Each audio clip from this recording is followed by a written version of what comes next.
Good morning, everyone. My name is Mighty Stream, and today is August the 18th. I'm brought to you by Hope Through Navigation, and this is our Hood Recovery Services. You can reach me at recoveryofhope21@gmail.com. Today, I am going to do your spiritual principle a day in a meditation for August the 18th. Let's go ahead and get into that screen. Okay, let's see what it is entitled. All right. Perseverance pays off, August the 18th. Caring for our spiritual condition is like cleaning the house. If we want the benefit, the work must be ongoing. Living Clean, Chapter 1, A Vision of Hope. I like that. We experience peace of mind and freedom when we consistently work on our spiritual fitness. We get in a groove of daily inventories, prayer and meditation, and helping other addicts. The results are obvious, and it feels great to be comfortable in our own skin, connected to a higher power and to others in recovery. It's a beautiful thing until we sabotage it. Just as it's easier to keep a home tidy after we've done a thorough cleaning, steady work on our recovery yields consistently good results. And yet, it's so flipping easy to skip our daily inventory. And before we know it, several days or weeks or months have passed. It's no surprise when we lose perspective and our lives become unmanageable again. We sit down reluctantly and recommit to our 10th step. A sense of relief returns. Maybe next time we'll only wait a few days before we sit down to write progress. We may not be hardwired to persevere, but we get better at it with practice. We can start again at any time. We don't need to devolve into a state of desperation before we reach our solutions. Today, we can be inspired to do the work of ongoing recovery.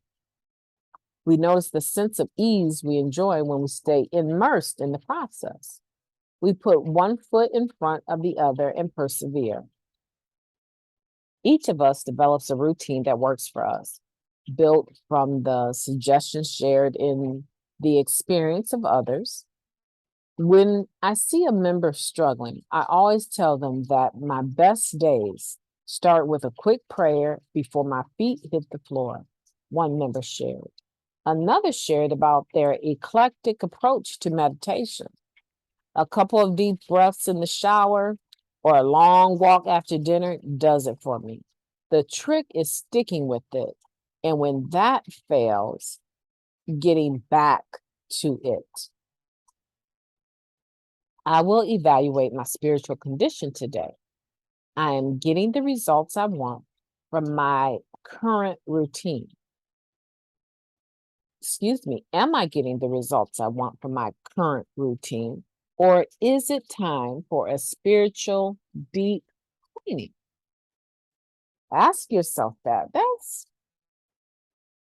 That's a heavy hitter. And I was thinking about the 10th step because I talk about the 10th step a lot. And I think that sometimes my 10th step is not written, right? I don't say I think, I know it's not written because I have time every day throughout the course of the day and at the end of the day and in the beginning of the day to rethink my behavior. And I think right now, what happens sometimes is in the moment, like generally right after, I know whether or not what I'm doing is productive or non-productive, if it's healthy or unhealthy. So I have a opportunity right in that moment to make prompt amends if need be, or to correct the way I handle something. And you want to get to the point, where your step 10 is second nature, right? Some people in the beginning, right? In the beginning, when we're talking about step 10, right? Some people have to get to the point where in the beginning, they need to use something to help them organize their thoughts. One thing that is helpful is the IP called Living the Program. I don't know if you have it or not, but it is on the website, na.org. Living the Program is one of the IPs on there. I'm pretty sure. And it would help you. It would totally help you in the beginning to get in the habit of saying, okay, from 9:15 to 9:45 every evening, this is my time that I'm going to do my step 10 work. I'm not talking about the step 10 in the works, the working guide, step writing guide, right? I'm not talking about that. I'm not talking about writing out your step 10 in that sense. Okay. That's something that you can go over when the time comes and you have done all of these other steps, then that's fine. And you go over that with your sponsor. You could even read it just if you just want to read it. You could go to It Works How and Why, the hardcover book. You could go to, the basic text and read step 10. You can familiarize yourself with it. I don't want people thinking that just because we haven't gotten to the point where we've written these steps with our sponsor, that we can't consider the spiritual principles of these particular steps, right? That's not the case at all. We highly recommend that you write your steps out and you write them with a sponsor, right? But that doesn't mean that we don't go to step study meetings or that we don't. We're not barring you from the spiritual principles of any of these steps. My goodness, if you can get them, right? Start to familiarize yourself. So by the time you actually get to that step 10 with your sponsor, you're already in the knack of reflecting on your day and looking at it. I can never forget the time where I met a group of people in recovery and they talked about their step 10. No, actually they called it the 10th step. I did my 10th step last night. They used that terminology like it was, I want to say like we might call the title God. Like they used the terminology of 10th step. So they were so used to it. And so it was so common. And that was the first time that I realized that it wasn't like a one and done, right? Just because you write it with a step working guide, that okay, but the whole purpose of the 10th step is that this is something that you do daily. You reflect on your life. I want for you to become just like how we talk about the serenity prayer, how it's more to it than just saying it. And yesterday we talked about writing 3 things for each section of that prayer. Write 3 things and then start praying into those things and see if you can get the answers that you need so that you know what you need courage for, what you're just being cowardly about versus what you have courage for, right? Because there's things that we can change that we just don't because we're complacent, we're lazy, we're cowardly, dishonest sometimes, right? So there's that with this serenity prayer. Well, the 10th step is like that. It should be so familiar to us.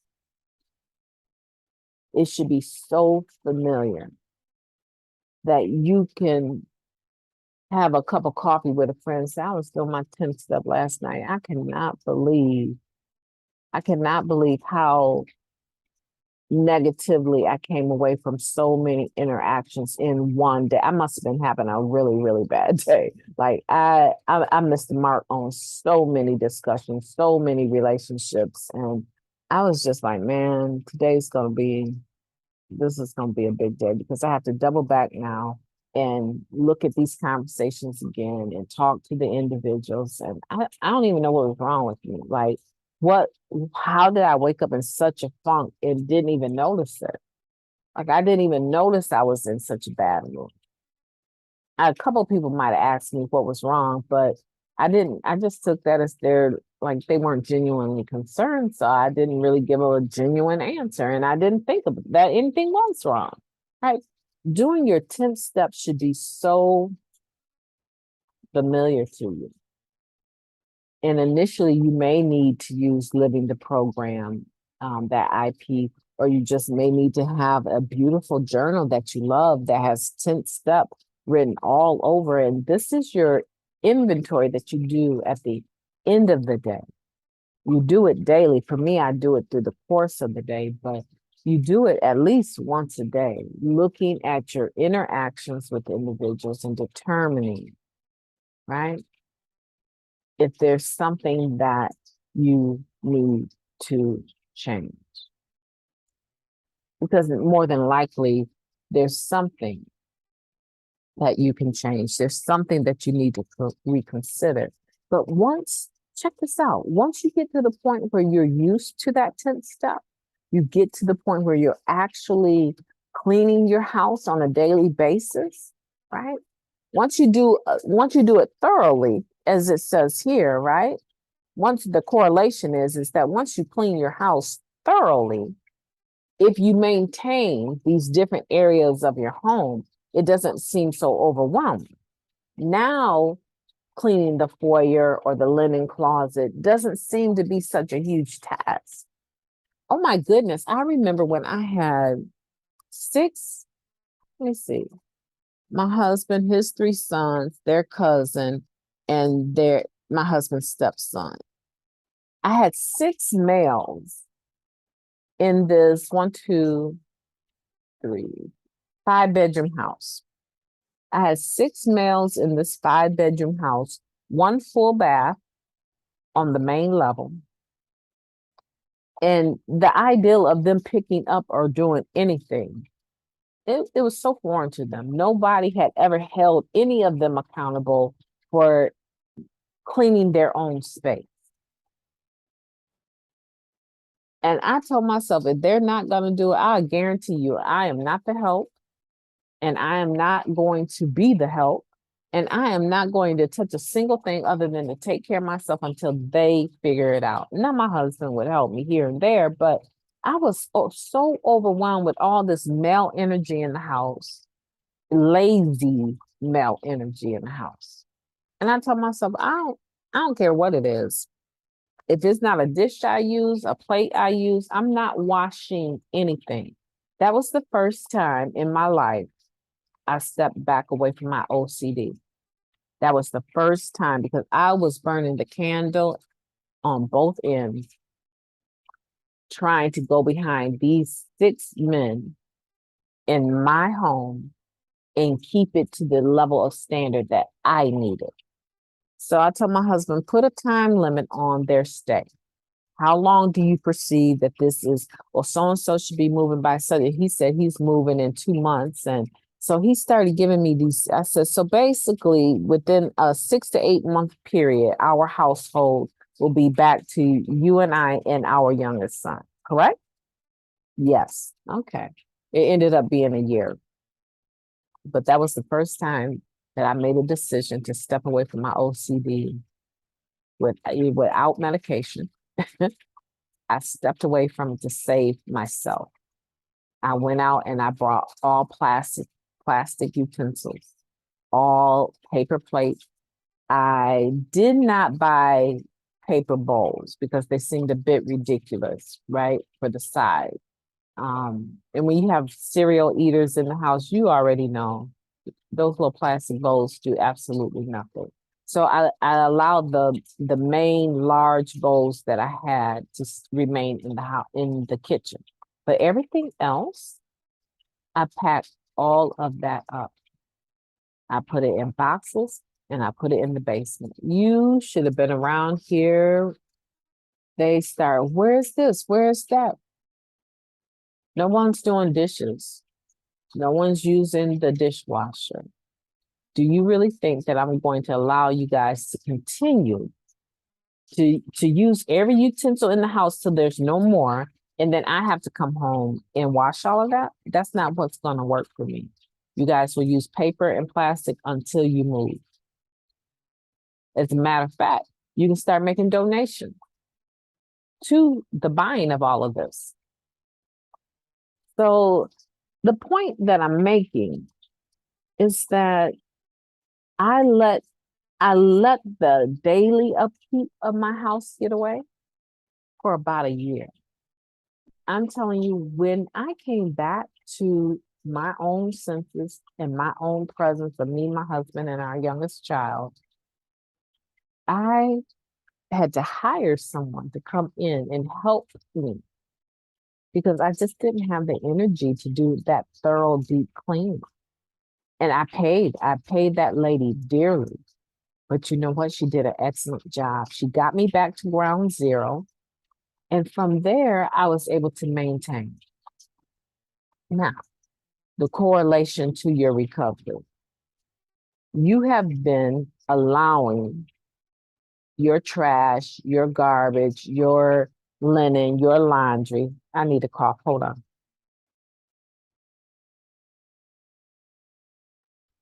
Undoubtedly, in recovery, you have allowed these things to continue over a period of time, just like I did for whatever reason, right?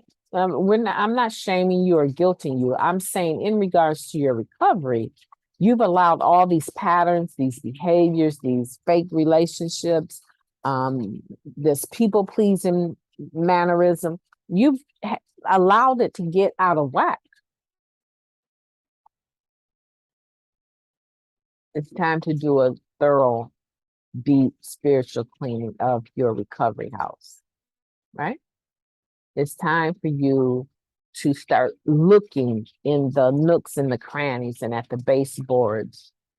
And really, honestly, it's time for you to go in the basement and figure out what junk is hidden in the basement that you don't want to deal with. I'm talking 4-step work, right? It's time for you to do that deep clean. And as you progress through these steps 4, 5, 6, the character defects, 7, being entirely ready to have the shortcomings removed, 8, making that list, 9, making direct amends. By the time you do that first deep clean and you get into step 10,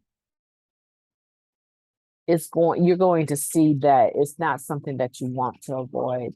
It's something that you want to do on a regular basis. You want to do it every other day. You want to do it daily. For me, I do it many times a day because I am spiritually conscientious of my being, right? I know when I'm not okay.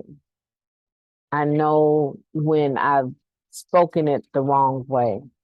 And I have an opportunity, usually in that moment, to retract and correct it, right? But if not, I get back to it as soon as I possibly can, right? I'm very in tune to that. So for me, it's a beauty to be that way because it means that I live gracefully and I live freely, free spirited. I can be joyful. I don't have a lot of things that weigh on me as far as how I go about my day and how I live my life, right? And so, for whatever it is for you, I want that 10th step to become so common to you where you're like, girl, I did my 10th step last night. Like it's a part of who you are. I want to challenge you to do that because when you're persevering, and the spiritual principle a day topic is perseverance with this 10th step stuff. When you're persevering, you find that there's less work along the way. Life becomes more enjoyable. And you deserve it. Don't you think you deserve it? I think you deserve it. I think we all deserve to be happy, joyous, and free, right? I mean, there's some really mean juggernauts, right? There's some really tough ones that I'd be pressed to say they deserve anything good because they've done so much harm in the world to people. As a child of God, I think that we should be happy. That's all I'm saying. You deserve it. And the way that you get to 10th step work being common for you, familiar with it, a discussion that you would even have, right? Is by doing the work, doing the hard stuff, getting it all taken care of. I'm gonna have a house cleaning project. I thought I was gonna have a yard sale, but you know what? I'm not interested in selling any of this stuff. I'm interested in getting rid of it. I don't want to look at some of the stuff anymore. Not that it wouldn't sell. I mean, I have beautiful pictures of horses, and I mean, I have beautiful belongings, but I'm just tired of looking at all of it. Right. So either I'm going to get rid of it or I'm going to pack it up for a turnabout in the next 5 years. Maybe I want to go back to a decor of horses. I don't know. Right. So the point is that we all at different stages have something that we can clean in our personal lives, something that we can do different, take care of. And once you do it, you go back to it once a week and say, okay, now let me dust all this stuff down, or daily. Some people are obsessed and want to do it daily. Whatever, I'm talking in a spiritual sense. You go back to that spiritual principle and say, how am I doing with that? How am I doing with humility? How am I doing with honesty? How am I doing with perseverance? Am I just quitting because I'm tired, or am I willing to stick out through the tough times? Right? You know what? I think that you know what you need to do with this particular reading. And I think that that vision of hope in the Living Clean, chapter 1, that is perfect. Because if you don't have a vision, if you can't see it, it's going to be hard for you to believe it. But you don't always need to see it to believe it. I've told people, when you can't see God, just trust them, right?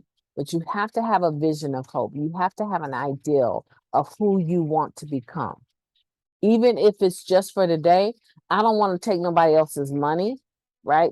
I don't want to borrow anybody else's money. I don't want to sleep for somebody else's money. I don't want to take any, I want to be a productive member of society. I want to be fully self-supporting. That's what I want just for today, right? I don't want my friends taking me to shop and stuff like that, and then I feel guilty like I owe them something, right? If that's your vision of hope in the here and now, or if it's just, I don't want to tell a lie today. I do not want to tell one of those small little lies that I'm not going to even remember that I told. But when I tell a different one to the same person, they're going to remember that I told them something different, and they're going to check me. I don't want to have to deal with that uncomfortable feeling of being pointed out as a liar. I don't want to deal with that. If that's your motivation and that's your change for today, then that's what you need to do. I'm pretty sure you know what you need to focus on. And with that, I'm going to be talking to you tomorrow. I hope you have a beautiful day.